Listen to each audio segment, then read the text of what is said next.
आप देख रहे हैं मथुरा न्यूज़ 24।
नमस्कार। मैं पुनः आज आप लोगों के साथ जुड़ा हूँ डॉक्टर बाल मुकुंद शास्त्री, वृंदावन से SM योग रिसर्च इंस्टीट्यूट।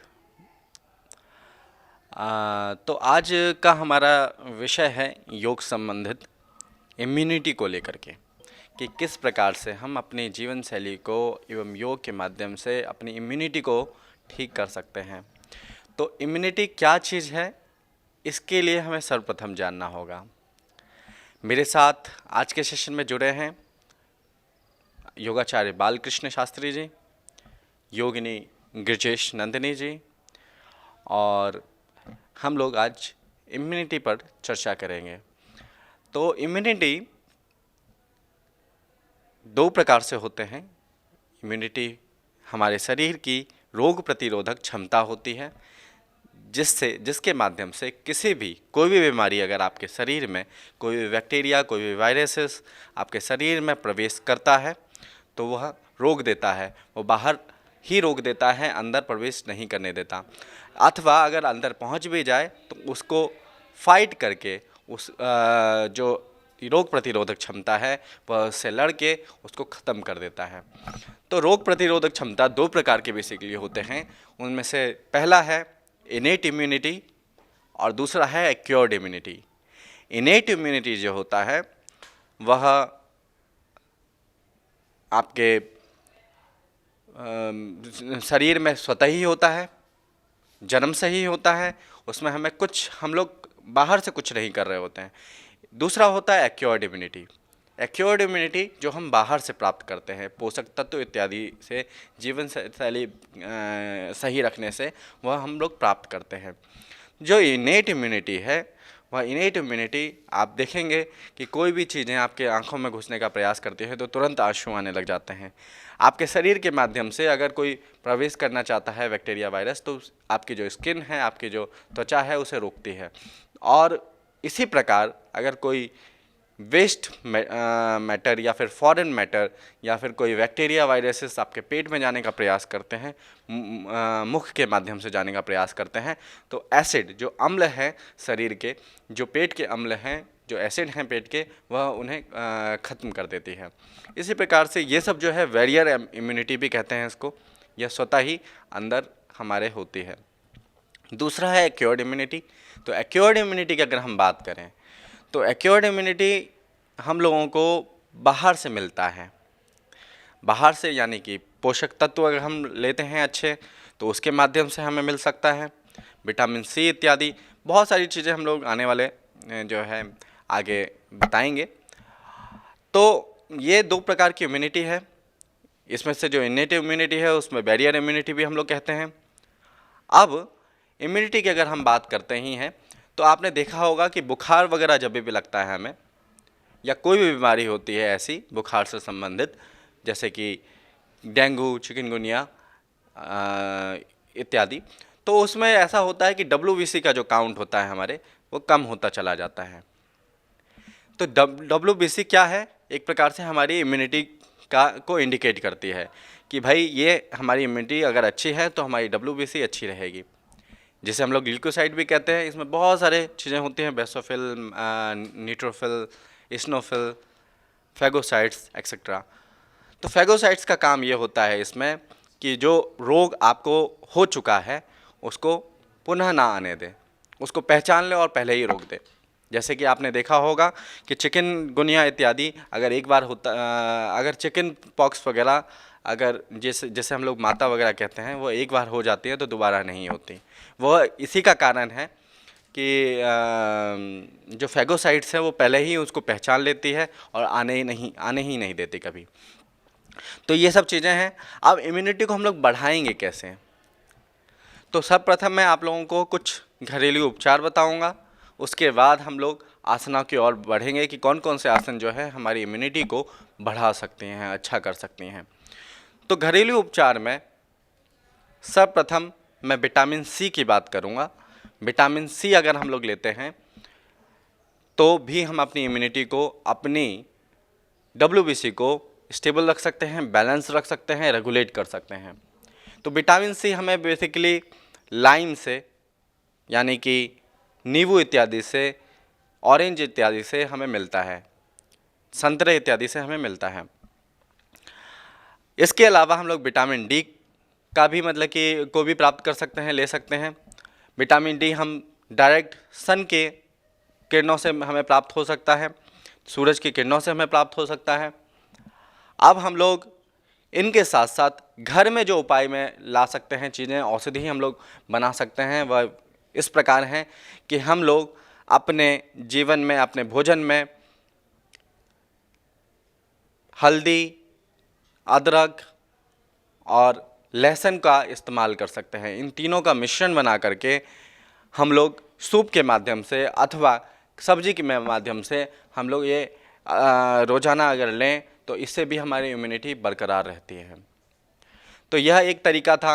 इसके अलावा हम लोग ज़्यादा से ज़्यादा एल्कलाइन जो भोजन लें, जो ज़्यादा से ज़्यादा जिसमें पानी हो, सीजनल हो, ऋतु के अनुसार ऋतुफल इत्यादि हम लोग ले सकते हैं, तो वह भी हमारी इम्यूनिटी को अच्छा करके रखता है।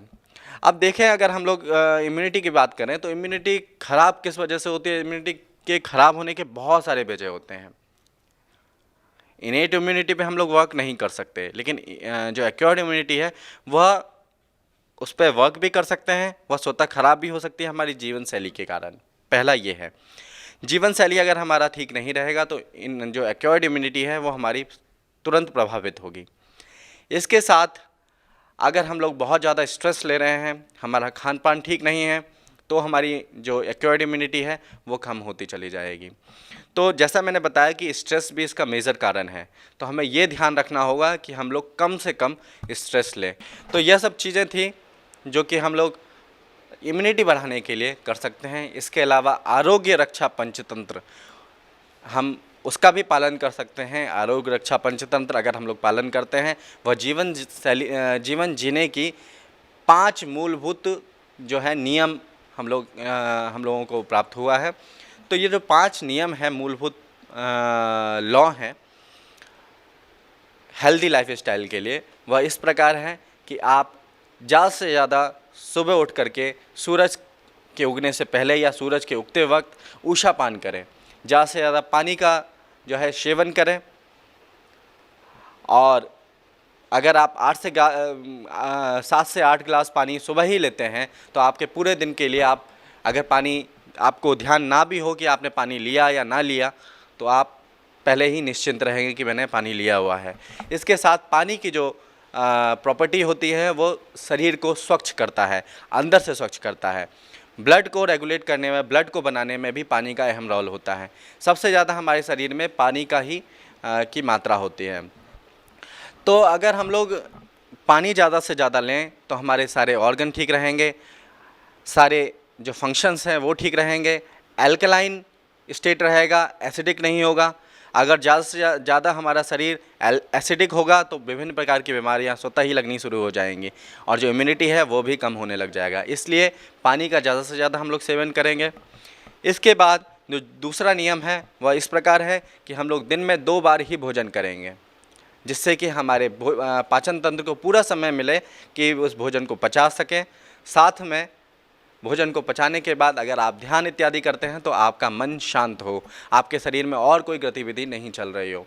तो यह भी एक कारण है कि हम लोग भोजन को 2 बार करें। तो ये दूसरा हम लोगों का नियम था। तीसरा नियम, 2 बार दिन में कम से कम प्रार्थना करें, अध्यात्म को अपनाएं, ध्यान इत्यादि करें, जिससे कि हम लोग दिन की शुरुआत करते वक्त अपने आप को रेडी कर सकें, ध्यान के माध्यम से मन को शांत रख करके। अब हम लोगों ने ध्यान किया, रेडी हो गए, काम पर गए। काम पर जाने के बाद जब दोबारा आए तो थके हारे आए, तो अपने आप को शांत करने के लिए पुनः हमने शाम को प्रार्थना इत्यादि, ध्यान इत्यादि हमने अपनाया। तो इस प्रकार से हम अपने मन को भी मानसिक रूप से भी स्वस्थ रह सकते हैं और इम्यूनिटी भी बरकरार रह सकती है। अब ये तीसरा नियम था। चौथा नियम इस प्रकार है कि हम लोग कम से कम दिन में 1 घंटा अवश्य योग आसन का अभ्यास करें। अगर हम कम से कम 1 घंटा भी योग का अभ्यास करते हैं, प्राणायाम का अभ्यास करते हैं, तो हमारी जो बॉडी के फंक्शन हैं वो सुचारू रहेंगे। पसीना आएगा तो उसके माध्यम से टॉक्सिन्स, जो गंदगी हैं, जो फॉरेन मैटर है, विजातीय तत्व है, वो स्वेटिंग के माध्यम से भी, पसीने के माध्यम से भी बाहर जाएंगी। तो 1 घंटा कम से कम हम लोग योगासन का अभ्यास कर सकते हैं। साथ ही हफ्ते में 1 बार हम लोग अपने पाचन तंत्र को पूरा रेस्ट दे सकते हैं, अपने शरीर को पूरा रेस्ट दे सकते हैं फास्टिंग के माध्यम से, व्रत के माध्यम से। तो कम से कम हफ्ते में 1 बार भोजन का त्याग अवश्य करें, जिससे कि हमारी इम्यूनिटी बरकरार रहे। आप देखेंगे कि हमेशा हमारा जो पाचन तंत्र है कुछ ना कुछ काम करता रहता है, हम लोग उसको रेस्ट नहीं दे पाते, और इस कारण बहुत सारी बीमारियां कॉन्स्टिपेशन से उत्पन्न होने लग जाती हैं, और हमारी इम्यूनिटी कॉन्स्टिपेशन के माध्यम की वजह से और विजातीय तत्व की आंतों में जमा होने की वजह से कम होती चली जाती हैं। तो ये इन सब चीज़ों का अगर हम लोग ध्यान रखते हैं तो हम लोग अपनी इम्यूनिटी को भी अच्छी रख सकते हैं, साथ ही हम लोग अपने जीवन को रोग मुक्त बना सकते हैं। तो अब हम आसनों की ओर बढ़ेंगे। वे कौन कौन से ऐसे आसनास हैं जो कि इम्यूनिटी को बढ़ाने में सहायक होते हैं। तो जैसा मैंने आपको पहले बताया कि इम्यूनिटी को बढ़ाने के लिए हम लोग अपने अंदर की गंदगियों को बाहर निकाल के रखें और अपने शरीर को पूरा स्वच्छ रखें, संतुलित रखें, सारे जो सिस्टम हैं उनको संतुलित रखें, तो हमारी जो इम्यूनिटी है वह कारगर रहेगी, अच्छी रहेगी और हम लोग रोग मुक्त रह सकते हैं। तो उनमें से जो आसनास हैं, हम लोग गिनती के कुछ आसनास आज करेंगे, जिनमें से सूर्य नमस्कार हम लोग कर सकते हैं डेली, जिसमें सर से लेकर के पाँव तक के आसनास होते हैं। इसके बाद हम लोग पश्चिमोत्तानासन कर सकते हैं, पादहस्तासना कर सकते हैं, साथ ही मत्स्य आसना कर सकते हैं। जो पेट को ज़्यादा प्रभावित करती हो वैसे आसन कर सकते हैं, जो फेफड़ों को ज़्यादा प्रभावित करती हो वैसे आसना कर सकते हैं। प्राणायाम का अभ्यास कर सकते हैं। प्राणायाम क्योंकि प्यूरिफिकेशन में भी कारगर साबित होता है और मन को भी शांत रखता है एवं हमारे फेफड़ों को भी स्वस्थ रखता है, तो हम लोग प्राणायाम भी कर सकते हैं। तो आज हम लोग शुरू करेंगे सूर्य नमस्कार से। सूर्य नमस्कार के लिए हम लोग अपने स्थान पर मैट बिछा करके मैट के आगे वाले हिस्से में खड़े हो जाएंगे। दोनों पैर जुड़े हुए होंगे, हाथ नमस्कार मुद्रा में छाती के सामने।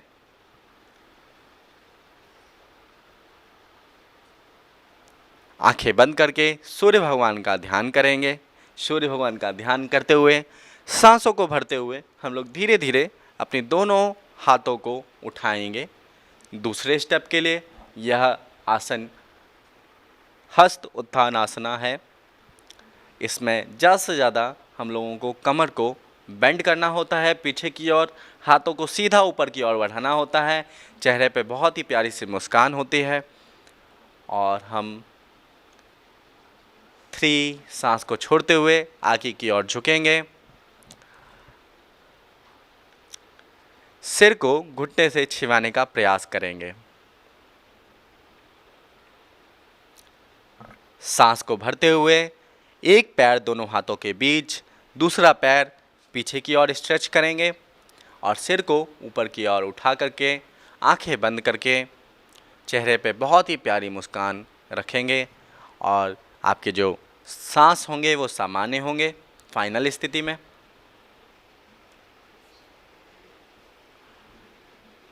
पांच पर्वतासना, सांस को छोड़ते हुए ज़्यादा से ज़्यादा हम अपनी एड़ियों को ज़मीन पे रखेंगे, ज़्यादा से ज़्यादा सर को ज़मीन से छिपाने का प्रयास करेंगे, घुटना सीधा होगा।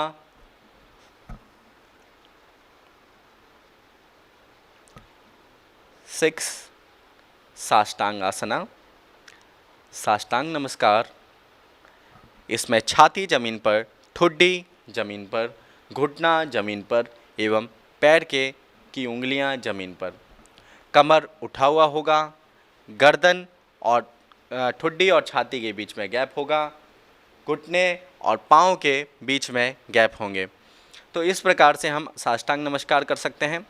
पुनः हम लोग अपने पैरों के पंजों को पीछे की ओर स्ट्रेच करेंगे, सिर को धीरे धीरे सांसों को भरते हुए उठाएंगे, कमर को मोड़ेंगे, कोहनी बाहर की ओर नहीं पीछे की ओर होगी, हथेलियाँ एक जगह स्थित होंगी एवं कोहनी पूरा स्ट्रेच नहीं करना है, हल्का सा टिल्ट करके यानी कि मोड़ करके रखना है।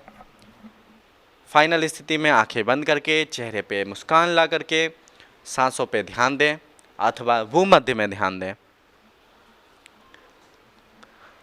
8 सांसों को छोड़ते हुए पुनः पर्वतासना,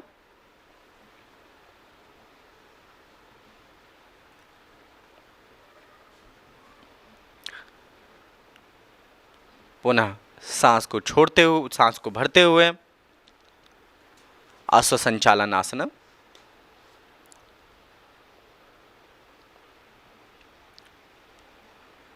सांस को छोड़ते हुए पादहस्तासना, दोनों पैर आगे, सिर को घुटने से छिपाने का प्रयास करेंगे।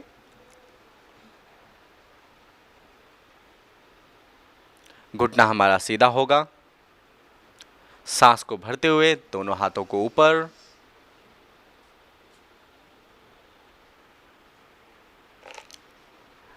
हस्तोत्तानासना, सांस को सामान्य करते हुए नमस्कार मुद्रा। तो ये था हमारा सूर्य नमस्कार। हम इसका अभ्यास करेंगे तो सिर से लेकर के पाँव तक के जितने भी अंग हैं उनको यह प्रभावित करता है।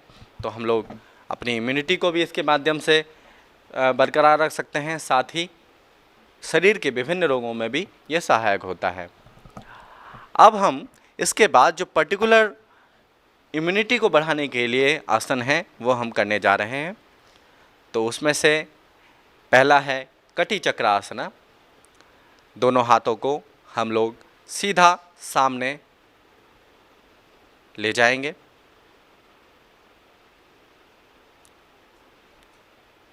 सांसों को भरते हुए दोनों हाथों को, एक हाथ को कंधे पे रखना है, दूसरा हाथ कमर पे, बायां हाथ दाएं कंधे पे, दायां हाथ कमर पे। कमर के नीचे का भाग मुड़ेगा नहीं, कमर के नीचे का भाग सीधा होगा। कमर से ऊपर का भाग दाईं ओर यानी कि दाएं कंधे पे अगर आपने बायां हाथ रखा है तो दाएं कंधे की ओर आप लोग अपने सिर को मोड़ेंगे, कमर को मोड़ेंगे। सांस को छोड़ते हुए पुनः वापस। इसी प्रकार हम दूसरी ओर से भी कर सकते हैं।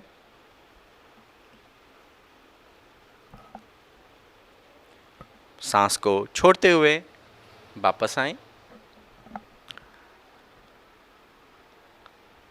यह पहला आसन है। मैं आज भी आप लोगों को खड़े होकर के, लेट करके एवं बैठ करके करने वाले आसन बताऊंगा जो इम्यूनिटी के लिए अच्छी हैं। इसके बाद हम लोग ताड़ासन का अभ्यास कर सकते हैं। ताड़ासन के अभ्यास के लिए दोनों पैरों को जोड़ेंगे, हाथ धीरे धीरे कंधों तक लेकर के जाएंगे, शोल्डर के साइड में धीरे धीरे पैरों को उठाते हुए हाथों को ऊपर स्ट्रेच करेंगे, एड़ियों को उठाना है और स्ट्रेच करेंगे। दोनों हाथों को या तो आप सीधा करके भी स्ट्रेच कर सकते हैं या फिर उंगलियों को इंटरलॉक करके और ऊपर की ओर मोड़ करके आप कर सकते हैं। आपका फोकस किसी पर्टिकुलर एक पॉइंट पे होता है, जिससे कि आप अपने आप को बैलेंस कर सकते हैं। सांस को छोड़ते हुए धीरे धीरे वापस।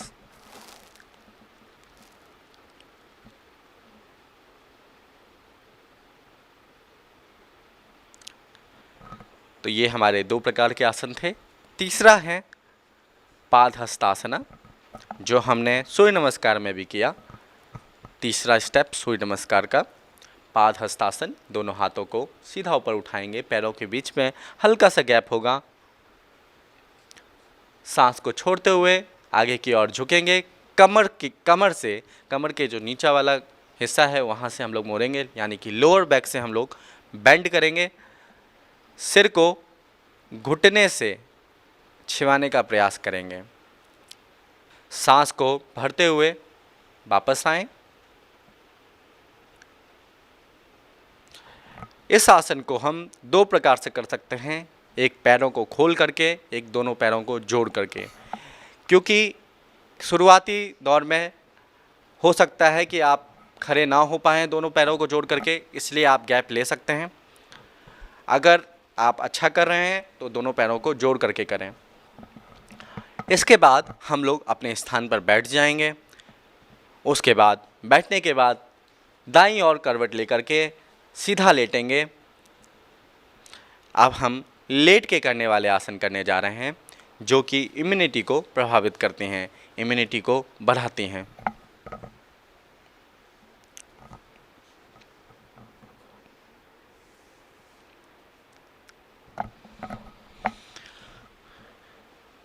अब हम शवासन में लेट करके अपने चित्त पे ध्यान देंगे।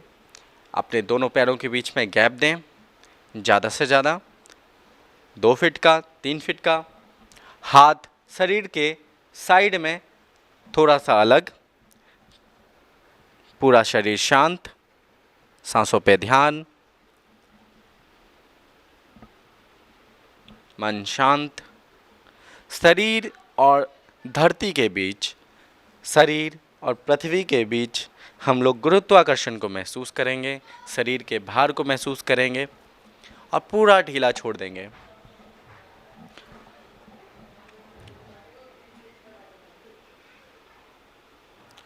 दोनों पैरों को जोड़ते हुए, दोनों पैरों को जोड़ करके हम लोग नौका आसन का अभ्यास करने जा रहे हैं। नौका आसन के अभ्यास के लिए दोनों हाथों को सीधा अपने सर के ऊपर ले जाएं।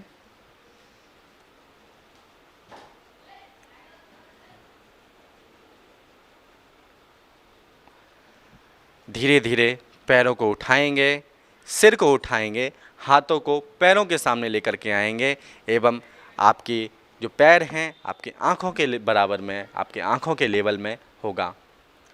पूरा प्रभाव आपके एब्डोमेन पे यानी कि पेट पे पड़ेगा। पेट पे आपको महसूस होगा कि कंपन हो रहा है। इसको ज़्यादा से ज़्यादा आप होल्ड करने का प्रयास करें। शुरुआती दौर में आप 5 से 10 सेकंड, 10 से 25 सेकंड और धीरे धीरे इसको ग्रेजुअली बढ़ा सकते हैं।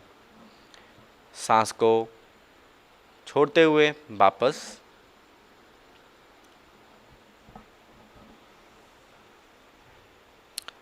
तो यह था हमारा नौकासना।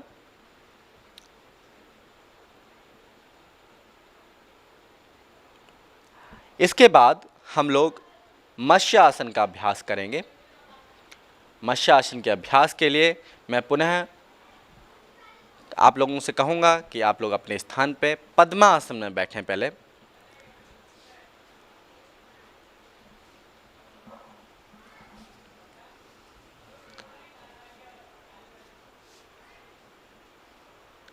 पद्मासन में इस प्रकार बैठें कि जो आपकी एरिया हैं, आपके जो पंजे हैं वो आपके पेल्विक रीजन से टच हों, आपके कमर तक आएं।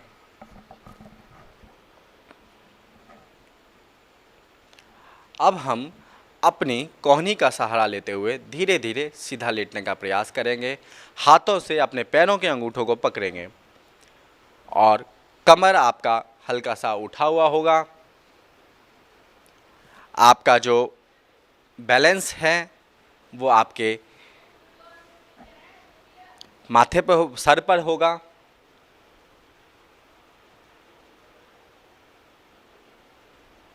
आपको अपने शरीर को, अपने अपने चेहरे को घुमा करके, उल्टा करके अपने माथे पे पूरे शरीर को, अपने चेहरे को बैलेंस करना है। अपने पैरों को घुटनों, अपने पैरों को पकड़ करके कोहनी को ज़मीन पे रखने का प्रयास करेंगे। ज़्यादा से ज़्यादा प्रयास ये रहेगा कि हमारी जो कोहनी है वो ज़मीन के करीब आ रही है। पैरों को पकड़ करके रखेंगे। तो यह है हमारा मत्स्य आसन। ये आसन भी हमारी इम्यूनिटी के लिए कारगर है।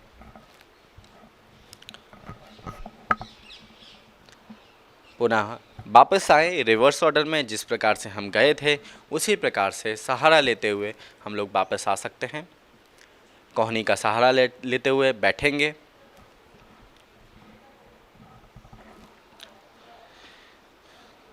तो यह था मत्स्य आसना। अब हम इसके बाद सुप्त वज्रासन का अभ्यास करेंगे। सुप्त वज्रासन के लिए हम लोग अपने स्थान पर वज्रासन में बैठेंगे। सर्वप्रथम अपने पैरों को मोड़ करके, अपने घुटनों को जोड़ करके एड़ियों के ऊपर बैठना है आपको, और जो आपके पंजे हैं पैरों के वो पीछे की ओर स्ट्रेच होंगे। आप पीछे की ओर उसे ढीला छोड़ देंगे। जो अंगूठे हैं पैरों के वो बड़े अंगूठे हैं वो एक दूसरे के ऊपर क्रॉस होंगे। तो वो इस प्रकार से हम अपने वज्रासन का अभ्यास कर सकते हैं। इसमें कमर गर्दन हमारी सीधी होगी। अब धीरे धीरे हम कोहनी का सहारा लेते हुए पुनः लेट जाएंगे। घुटने को मोड़ा हुआ रखना है और सीधा हम लोगों को लेटना है।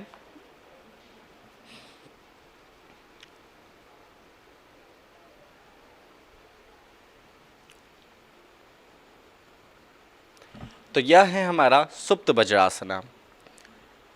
अब हम अपने हाथों को जांघों पे रखेंगे। रिलैक्स।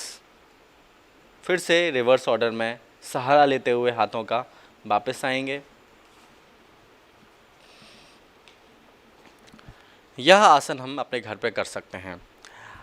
हम इतना ज़रूर ध्यान रखें कि जो भी हम आसन कर रहे हैं वो उन हर आसन के बाद कुछ ना कुछ गैप दें, समय का गैप दें और अपने सांसों को सामान्य करें। जितना हमारा सांसों के साथ हम लोग वर्क करेंगे उतना ही हम ज़्यादा इसका लाभ प्राप्त कर पाएंगे। अब हम लोग बैठ के जो करने वाले आसन हैं वे करेंगे। अर्ध मत्स्येंद्रासन हम लोग कर सकते हैं एवं गौमुखासन हम लोग इसके लिए कर सकते हैं। तो अर्ध मत्स्येंद्रासन के लिए हम लोग पुनः अपने दोनों पैरों को सीधा स्ट्रेच करेंगे, दोनों पैरों को जोड़ करके रखेंगे, कमर गर्दन सीधी। अब हम अपने दाएं पैर को मोड़ करके बाएं घुटने के लेटरल साइड में रखेंगे और बाएं पैर को मोड़ करके दाएं जांघ के नीचे ले जाएंगे। जो हमारा बायां हाथ है वह सीधा ऊपर उठाएंगे। उठा करके क्रॉस करते हुए दाएं पैर को, दाएं घुटने को क्रॉस करते हुए दाएं पैर के उंगलियों को पकड़ेंगे। बायां हाथ कमर पे अथवा ज़मीन पर हम लोग रख सकते हैं। रीढ़ की हड्डी के सेंटर में रख सकते हैं अथवा कमर पे मोड़ करके रख सकते हैं। चेहरा कंधे के ऊपर, दाएं कंधे के ऊपर, आंखें बंद, सांस सामान्य, चेहरे पे बहुत ही प्यारी सी मुस्कान, सांसों पे ध्यान। और इसका अभ्यास हम बहुत सारे रोगों में कर सकते हैं एवं इम्यूनिटी के लिए भी कर सकते हैं। पुनः रिवर्स ऑर्डर में सांस को छोड़ते हुए हम लोग वापस आएंगे।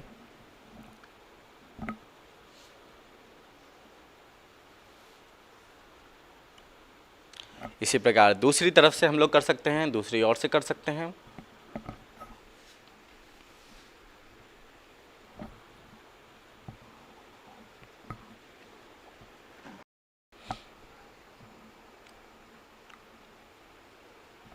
सांस आपके सामान्य होंगे,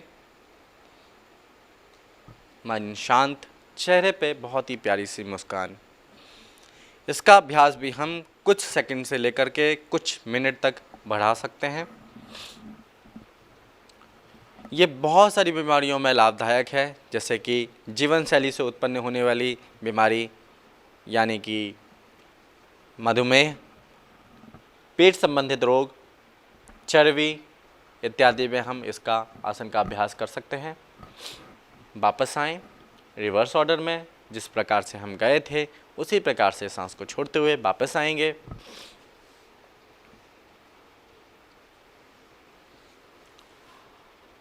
इसके पश्चात हम लोग गौमुखासन का अभ्यास करेंगे। गौमुखासन फेफड़ों को बल देता है एवं फेफड़ों संबंधित रोग में लाभ पहुंचाता है।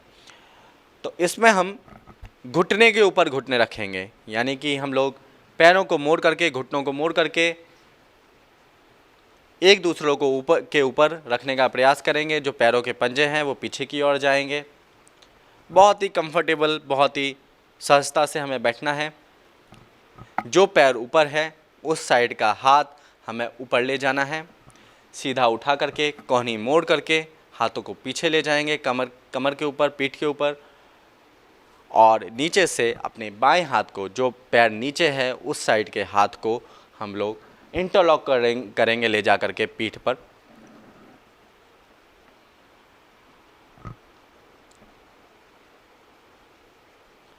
हाथों को आपस में बांधेंगे।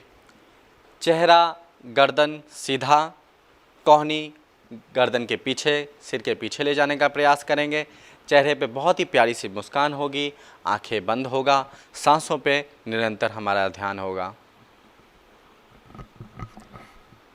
आंखें बंद करके हम लोग सांसों पे ध्यान दे सकते हैं।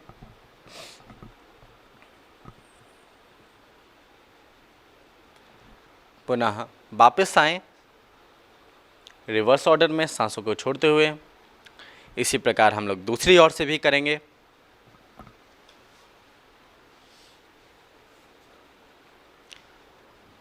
पहले हमारा दायां पैर ऊपर था, अब हमारा बायां पैर ऊपर होगा और दायां घुटना नीचे। बहुत ही कंफर्टेबल, बहुत ही सहजता से जो पैर ऊपर है, जो घुटना ऊपर है, उस साइड का हाथ ऊपर जाएगा। कोहनी पे से मोड़ करके पीछे हाथ ले जाएं।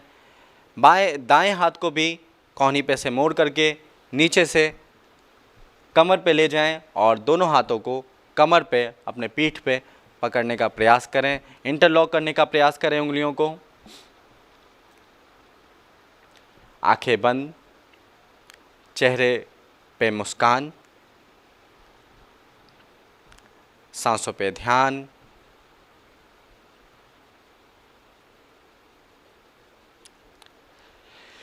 तो ये कुछ आसन थे जो हम कर सकते हैं घर पर भी और अपने इम्यूनिटी को बढ़ा सकते हैं, साथ ही आप अपने जीवन को रोग मुक्त कर सकते हैं। दोबारा वापस आएं रिवर्स ऑर्डर में सांसों को छोड़ते हुए। इसके पश्चात हम लोग कुछ प्राणायाम का अभ्यास कर सकते हैं जो कि इम्यूनिटी बढ़ाने में और इम्यूनिटी को अच्छा रखने में, स्वस्थ रखने में सहायक होता है। आप अपने स्थान पर कमर गर्दन सीधी रख करके पद्मासन, वज्रासन अथवा सिद्धासन, अगर ये सब ना हो पाए तो हम लोग सुखासन में भी बैठ करके कमर गर्दन सीधी करके बैठ सकते हैं। कमर गर्दन हमारी सीधी रहती है तो सारे नसें, जो सारे नर्व्स हैं हमारी रीढ़ की हड्डी से, मेरुदंड से जो है जुड़े होते हैं और इस कारण से ऊर्जा का प्रवाह बढ़ जाता है। इसी कारण से हम लोग ध्यान इत्यादि करते वक्त अपनी कमर को सीधा रखते हैं, जिससे कि हमें ज़्यादा से ज़्यादा उसका लाभ हो, ध्यान इत्यादि का लाभ हो और जो ऊर्जा का प्रवाह है वो निरंतर बढ़ता चला जाए। तो अगर आप कमर गर्दन सीधी रखने में असमर्थ हैं तो अपने नीचे तकिया लगा सकते हैं, अपने कमर के नीचे तकिया लगा सकते हैं, तकिए का अग्रभाग लगा सकते हैं और बहुत ही सहजता से बैठ सकते हैं। चेहरे पे मुस्कान होगी। हम लोग सर्वप्रथम अनुलोम विलोम प्राणायाम का अभ्यास करेंगे। अनुलोम विलोम प्राणायाम को के अभ्यास के लिए हम लोग नासिका मुद्रा यानी कि पहली 2 उंगलियों को मोड़ सकते हैं। लास्ट की 2 उंगलियां हम लोग खुला छोड़ेंगे ऊपर की ओर, अंगूठा खुला हुआ होगा। अंगूठा हमारा दाएं हाथ के का अंगूठा हमारा दाईं नासिका को बंद करेगा। बायां हाथ हमारा ज्ञान मुद्रा अथवा चिन्ह मुद्रा में होगा, घुटनों के ऊपर, बाएं घुटने के ऊपर। हम लोग बाईं ओर से सांस को खींचेंगे अंदर की ओर। धीरे धीरे सांस को लेने के बाद दोनों नासिकाओं को बंद कर लेंगे, होल्ड करके रखेंगे। जितना आप कंफर्टेबल हों उतना ज़्यादा आप होल्ड करके रखें। सांसों को भरने के बाद रोक करके रखें, दोनों नासिकाओं को बंद करके रखें। अब हम धीरे धीरे सांसों को दाईं ओर से छोड़ देंगे। हम इसका होल्डिंग टाइम, इन्हलेशन का टाइम और एक्सलेशन का ड्यूरेशन बढ़ा सकते हैं धीरे धीरे। जितना आप इसमें सक्षम हो उतना ही अच्छा है। अब पुनः हम लोग दाईं ओर से सांस को छोड़ने के बाद सांस लेंगे, सांस पूरा भरेंगे। सांस को पूरा भरने के बाद दोनों नासिकाओं को बंद कर लेंगे।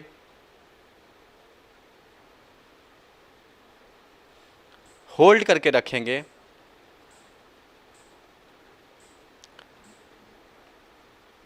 सांस को धीरे धीरे छोड़ देंगे बाईं ओर से। इस प्रकार से हम अनुलोम विलोम कर सकते हैं।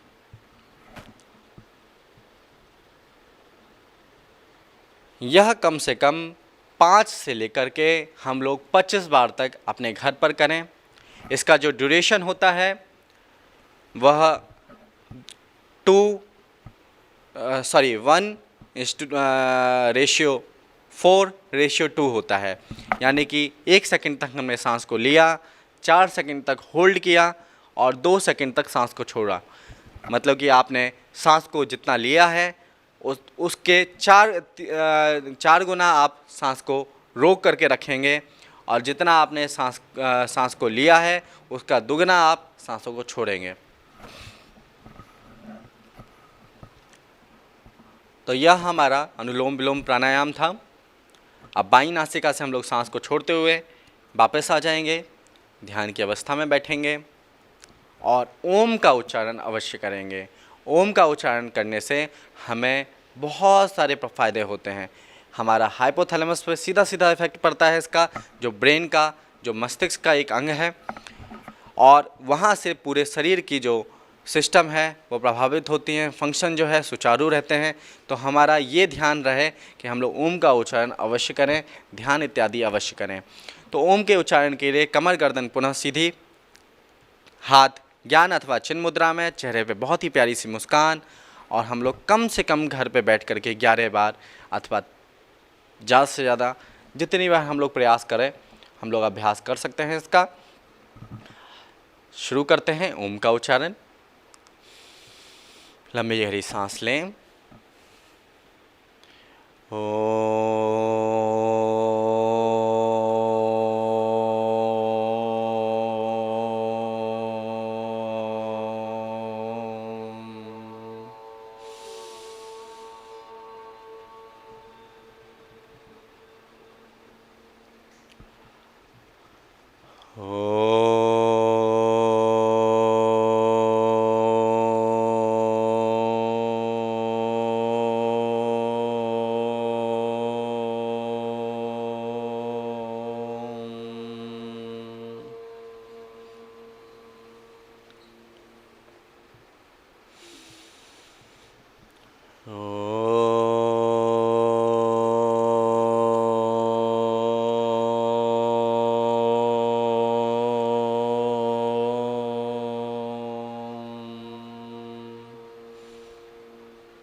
धीरे धीरे अपने दोनों हाथों को रगड़ेंगे आपस में, ज़्यादा से ज़्यादा हीट को जनरेट करेंगे, ऊर्जाओं को उत्पन्न करेंगे दोनों हथेलियों के बीच, और बिना आँख खोले हथेलियों से जो उत्पन्न ऊर्जा हैं उसको अपने चेहरे पे, अपने आँखों पे हल्के हाथों से मालिश करेंगे, अपने गर्दन पे, अपने चेहरे पे, अपने पूरे शरीर पे।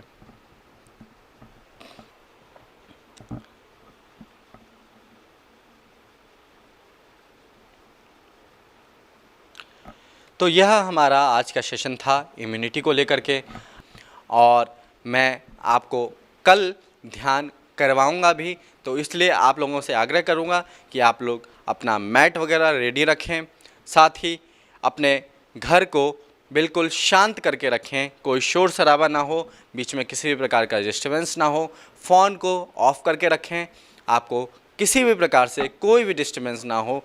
टीवी के पास मैट को बिछा करके सीधा सीधा आप लेट सकते हैं या बैठ सकते हैं, जिस प्रकार से हम लोग इंस्ट्रक्शन देंगे उस प्रकार से आप फॉलो कर सकते हैं। और आप लोग जुड़े रहें मथुरा न्यूज़ 24 से। इसके साथ आप लोगों से मैं विदा लेता हूं। बहुत बहुत धन्यवाद जुड़े रहने के लिए।